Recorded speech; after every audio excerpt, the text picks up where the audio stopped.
Ito mga kapadyak, pupunta kami ng Porac nito. Meron kami nadaanan na isang trail bago sa ruta namin, off-road. Masaya tong rides namin na ito. Tatlo kami. Kasama ko dyan si Dindo. Sa likod ko naman sa likod ko naman si Kumar. Tatlo kami yan. Medyo napalayo ng konti. Pasensya na, talaga namang napakagulo ng video. Gawa nga ng hindi ko mabitawan yung manibela. Kaya hawak-hawak ko lang ang camera. Kaya ganyan ka gulo. Pero maganda naman ang view. Talaga namang nag-enjoy kami. Kadulon-dulo nitong video na to, malapit na yung nagkaroon ng kalsada bigla.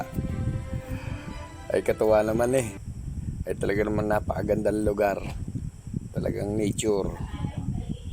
Yan. Ay ito mo, marami tayong nadaan ng mga pananim.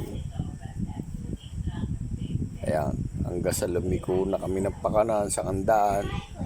Tapos sa dulo nito, na nagkaroon na ng sumentadong daan kahit paano.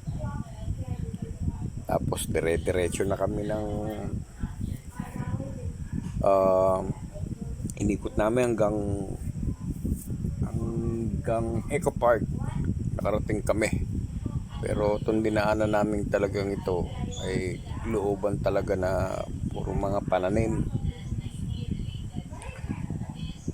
Ito magulo. Kuha nga nang hindi ko mabitawan yung manibele.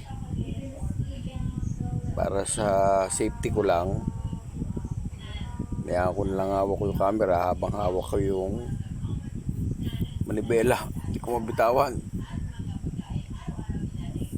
Wala namang katao-tao Yan. Talaga man nag-enjoy kami ng gusto dyan. Pag-uwi namin ito, kalsada na ito. Salamat po sa panonood.